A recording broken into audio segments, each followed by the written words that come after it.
My group and I were given the question about Edwin Hubble's experience as one of the most important astronomers today, and Our question was, despite his son's fascination with astronomy in college, Edwin Hubble's father did not want him to go into astronomy as a profession. He really wanted his son to be a lawyer, and pushed him hard to learn the law when he won a fellowship to study abroad. Hubble eventually defied his father and went into astronomy, becoming, as you learned in this chapter, one of the most important astronomers of all time.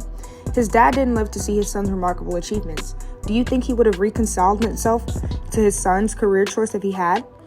Do you or does anyone else in your group or among your friends have to face a choice between the passion in your heart and what others want you to do? Discuss how people in college today are dealing with such choices.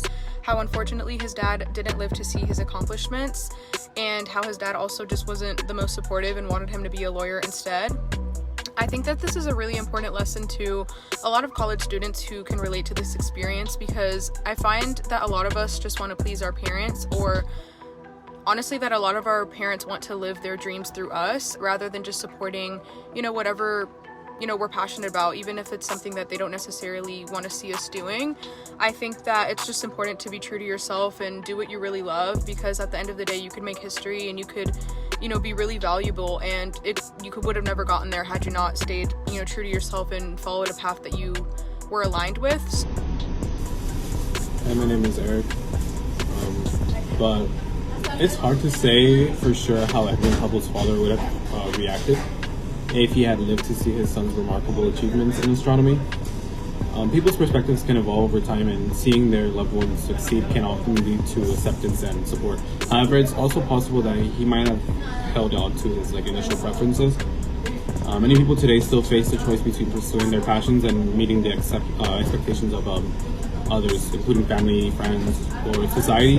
It's a common dilemma, especially for college students who are at a stage in their life where they are making significant career decisions. Some may choose to follow their passion, while others might compromise to maintain familial or societal expectations. Ultimately, the decision often comes down to an individual's values, priorities, or circumstances. It's important to consider both personal fulfillment and practical considerations when making such choices. There's no one-size-fits-all answer, and the path chosen can vary from person to person. Hi, my name is Ayana Jackson, and I would like to address the last question as a part of our discussion question for Group 2. I feel as though at the moment, college kids are experiencing this dilemma the most. The struggle between following your heart and following your head.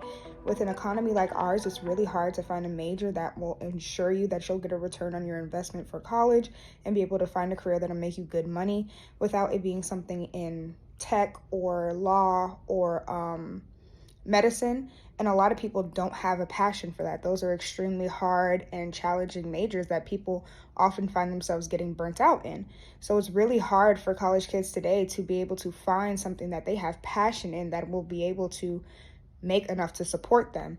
And it leads to a lot of discourse between families, because a lot of families do not want to fund something that is not going to be used. A lot of people who go for arts degrees or English degrees or writing degrees often say that they don't use their degree after they graduate college. And a lot of families don't want to fund a college career that won't get a return on their investment. So I feel as though today this dilemma of following your heart or following your head in terms of what you want to do college-wise and for your career is at an all-time high. Hey y'all, I'm Bella. So kind of going back to what Z said, with the economy that we're in right now, they try to tell us the best jobs for us to get is either in the medical field, the law field, or something that deals with technology. But not everyone has a passion for that. Not everyone wants to be in school for 8 years talking about medicine. Not everyone wants to be in a courthouse. Not everyone wants to be behind a computer. People actually want to follow their dreams, but sometimes with following your dreams, that could put you at risk of not having a great job and not being able to live up, not being able to pay your bills because of inflation, and not being able to actually enjoy life because the job that you picked and the path that you picked messed you up, and now you're stuck with just a little money and just enough money for you to get by.